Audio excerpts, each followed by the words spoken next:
He's fast like a flash, aggressive like a hurricane. Conor Benn isn't just the son of a legend. He's a threat. Speed, fury, pressure. Oh, big shot! He's coming for everything. But is he ready for the world stage? Let's find out. And Conor Benn makes it 15 out of 15. Conor Benn was born on September 28, 1996, in London. His father is the legendary Nigel Benn, former world champion at middleweight and super middleweight. Like, I look at my dad and he reminds me of what I'm capable of, whose son I am, what blood I have running in my veins, where my genes come from. There's nothing I'm more proud about than being my dad's son. Conor spent part of his youth in Spain, where he trained in kickboxing, but later returned to England to fully commit to boxing. He began training under Tony Sims, a longtime friend of his father. Conor Benn's debut was loud. He was 19, carrying a name known across the country, with eyes burning to prove he was more than just Nigel's son. His opponent, Bulgarian Ivilo Boyanov. Scheduled for 4 up against the Bulgarian. Throwing good body shots here. Benn wasted no time. Heavy pressure, explosive pace, and a first-round TKO. Very attack-minded, isn't he? Really wants to get this over with. Oh yeah, this fella's had enough already. That's done. In his second fight, Benn faced British fighter Luke Kelleher, who managed to survive the full distance. Extra money on the side. Says he's a huge. What are you doing? Keep a cool head. Luke Kelleher, he's a tough individual. This time, Conor fought with more control, measuring distance and staying composed. And they get the punches on target. That's what you need. That was a terrific combination. He dominated, but the knockout didn't come. He's struggling to have no too busy. What did come, though, was experience. A clear points win, smart and risk-free. In his third fight, Conor faced Czech boxer Lucas Radic. Kunahan, who's trying to pull Kunahan coming out, all guns blazing. Benn started aggressively, setting a relentless pace. Radic tried to close the gap, but got hit with a flurry to the body and a hard right hook that rocked him. The night he became a 3-weight world champion in Glasgow. Benn finished the job. Jab, left hook, first knockdown. Radic beat the count, but not for long. A combo of hooks, and the Czech fighter went down hard. Can Ben get him out of there? Inside around. That'll do it. I think he's got... Another explosive early finish for Benn, and his second knockout win. He's going to be better than me. He will be better than me if he continues to dedicate himself to it. He's better than me. On September 10th, 2016, Conor Benn was set to face Sylvier Kebet on the undercard of Gennady Golovkin versus Kell Brook. But when Kebet pulled out, Joe Ducker stepped in. David Hay, lovely Joshua, Wanalaji alongside me. We're excited and trying. Ducker tried to fight from range and moved constantly, but Benn broke through his defense fast. Straight punches, well. Swift combination. Near the end of round 1, a flurry of jabs drove Ducker into the ropes, and a vicious combo dropped him. Punishment in this first round, and Jeff Hines taking He beat the count, but just seconds before the bell, he was down again. What do I do here? Conor Benn with another right hand, Matthew. Oh, very impressive flurry of punches from Conor Benn. Really. In the second round, Benn unleashed a brutal storm of punches. Ducker took a knee, and the referee stopped it. Benn looking for his fourth win. He's down already. Not. You can see he's already found his range. He's landing. He looks all business. Just 2 weeks later, Benn returned to the ring against the durable Ross Jameson.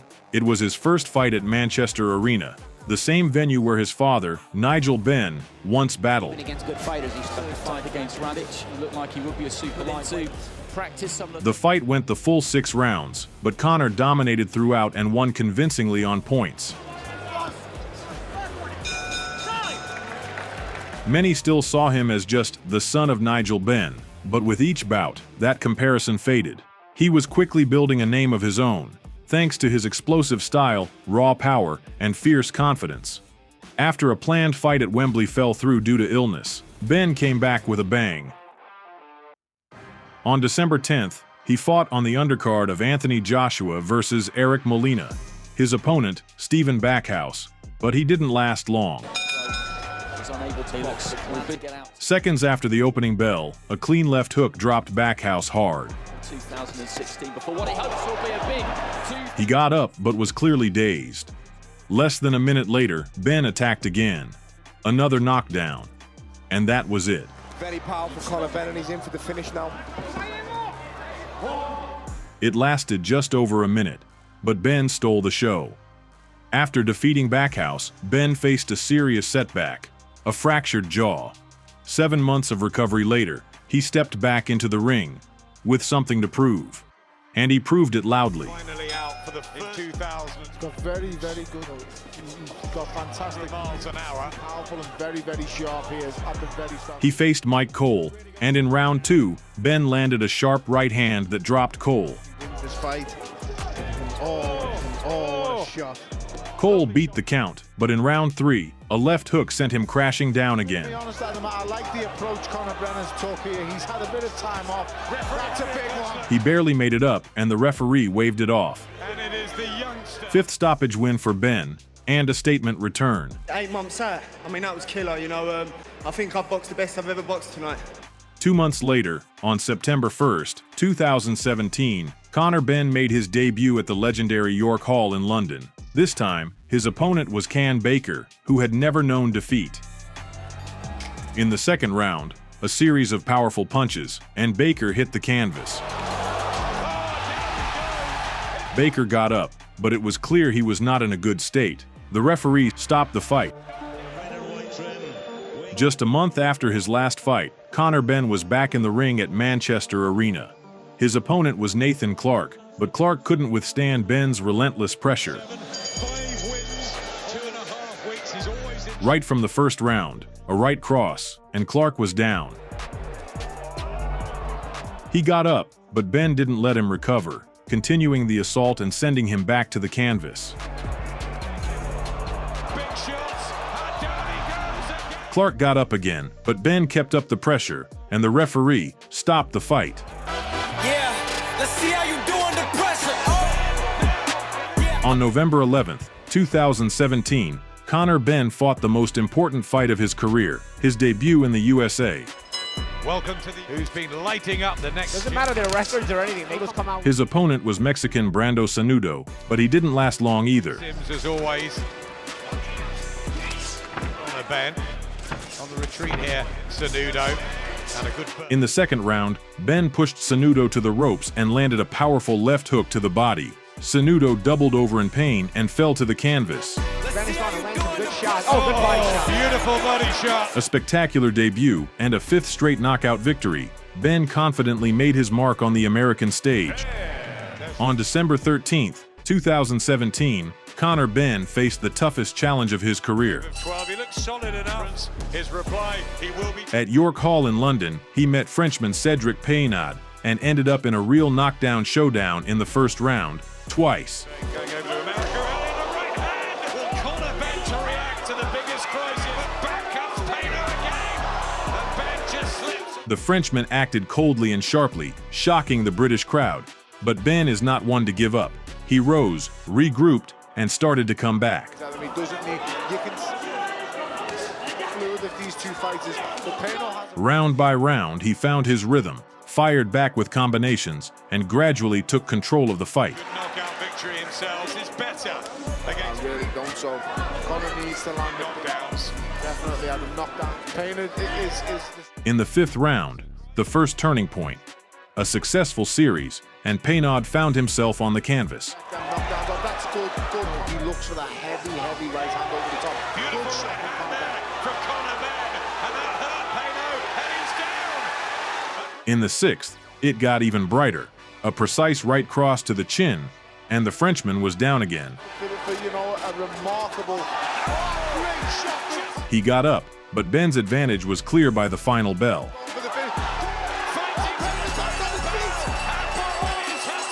The judges' scorecard, 57-54 for Conor. A points victory, but the numbers weren't the most important. What mattered was the heart. This fight was a turning point. Benn showed that he could rise, endure, and win, even when everything was stacked against him. A remarkable great shot. On the undercard of Amir Khan's return in Liverpool, Conor Benn once again caught attention. His opponent was Chris Truman. Absolutely thrilling. 8 defeats to 4. Chopping overhand right like that one was just missed. In the 4th round, an uppercut broke Truman's defense, and the fight was stopped. Benn was looking more dangerous than ever, and already setting his sights ahead. He wanted a rematch with Peynaud. The first fight with Peynaud ended in controversy, leaving a stain on Conor's record. Exactly 1 year later, he returned not only for redemption, but also for the chance to fight for the vacant WBA Continental Europe welterweight title. This time, Benn approached the fight differently, cool-headed, disciplined. Not wild aggression, but control. No panic, just calculation. 10 full rounds, and a unanimous decision. He closed the book on his most controversial fight, but more importantly, he proved he had grown smarter. The way I throw, the way I am, the mentality I have in that ring, not like anyone he's fought. Benn continued to move up the ladder with confidence. His second defense came against tough and durable Czech fighter Josef Zaradnik. His ominous rope in the welterweight division, grain into his style dom. The fight went the full 8 rounds, but Benn controlled it throughout. Could be eradicated in the gym. He didn't quite hit the target, but he is willing to step things up a little bit. In the 7th, a perfectly placed left to the body broke through Zaradnik's defense and dropped him to the canvas. Oh, excellent. He got up, but the result was already decided.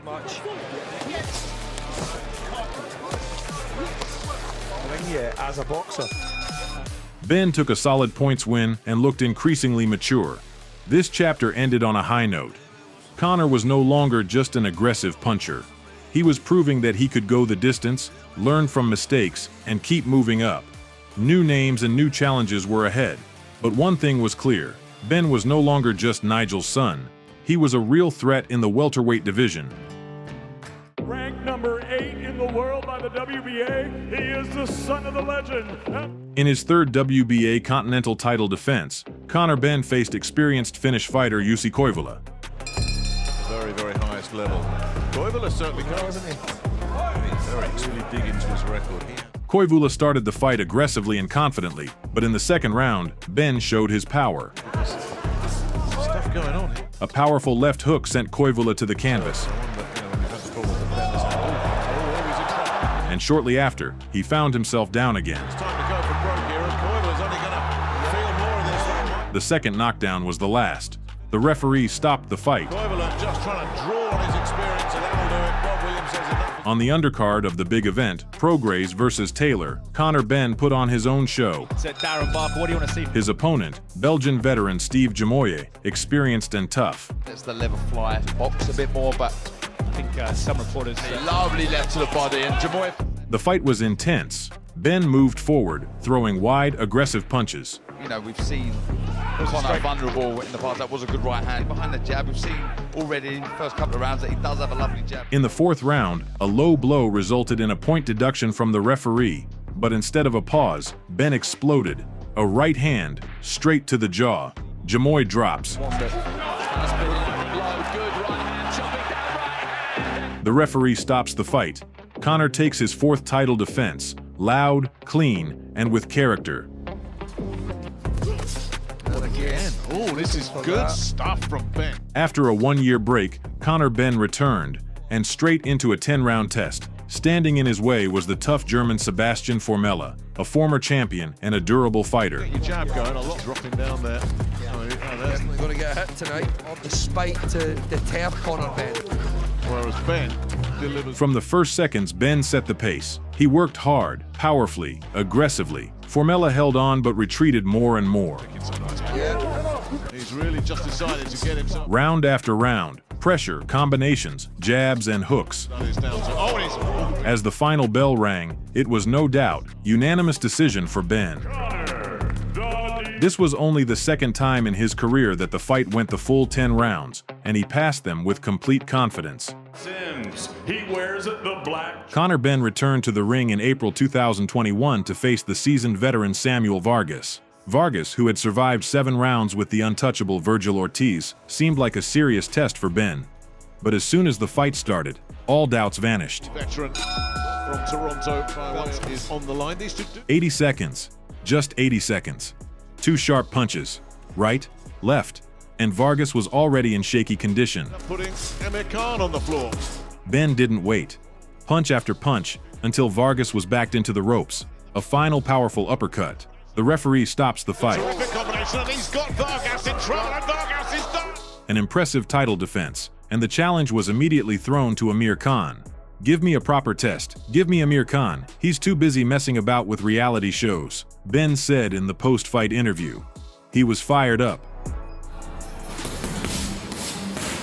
After signing a new 5-year contract with Matchroom, Conor Benn was preparing for the next big step.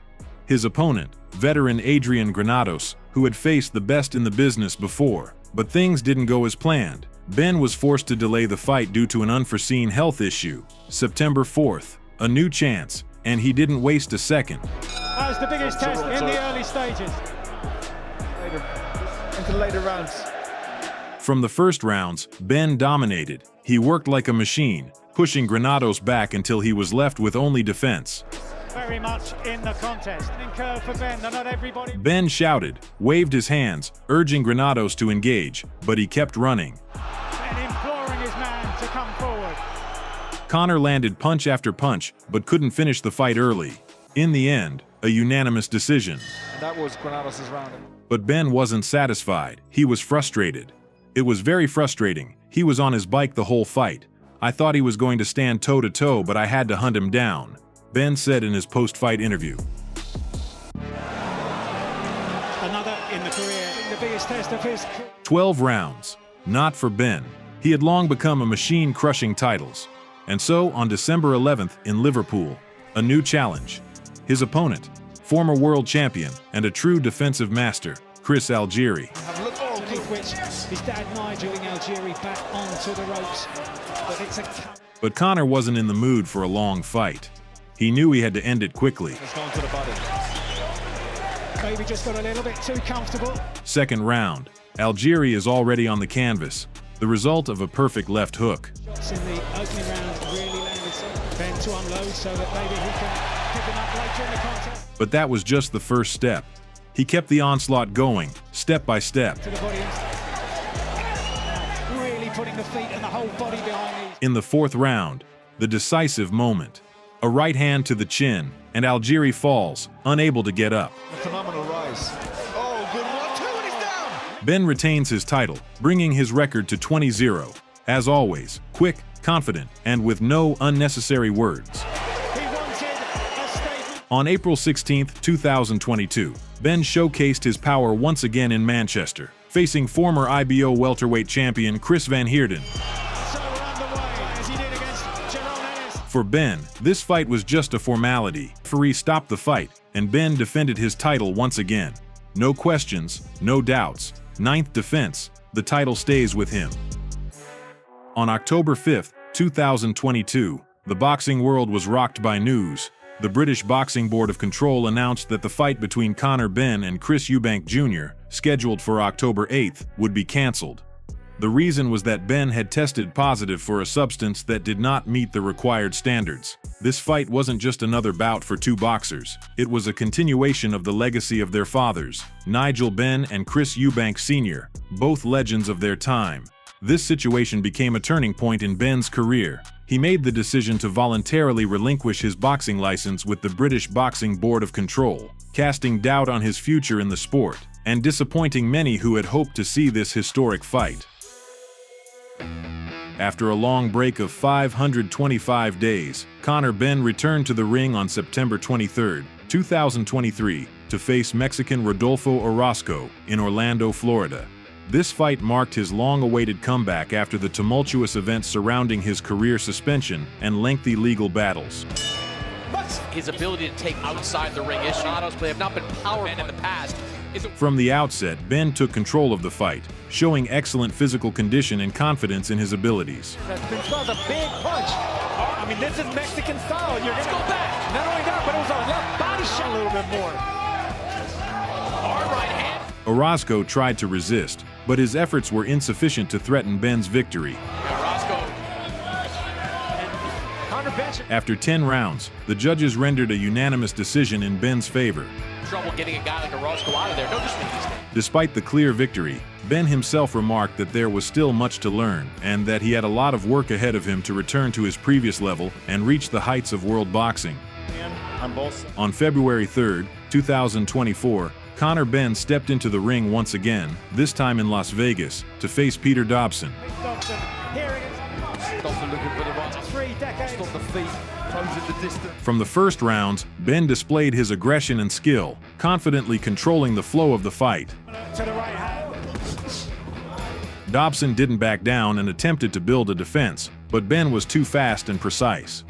He used combinations of punches and effectively attacked the body, forcing his opponent to retreat. By the time the 12 rounds had concluded, it was clear that Benn had dominated the fight.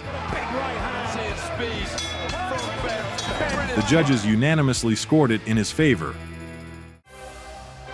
In April 2025, boxing will once again capture the spotlight with the long-awaited clash between Conor Benn and Chris Eubank Jr.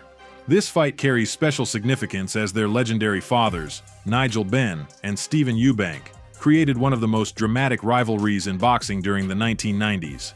Now their sons will continue this legendary legacy in an electrifying showdown. The fight will take place in London on April 26, 2025, and I've prepared this video just in time. As for Conor Benn himself, he's one of the brightest and most ambitious boxers of his generation, ready to fight for world titles. His future looks promising, and the showdown with Chris Eubank Jr. will be a pivotal moment in his career. A win would open new doors for him on the global stage. What do you think? Share your thoughts in the comments.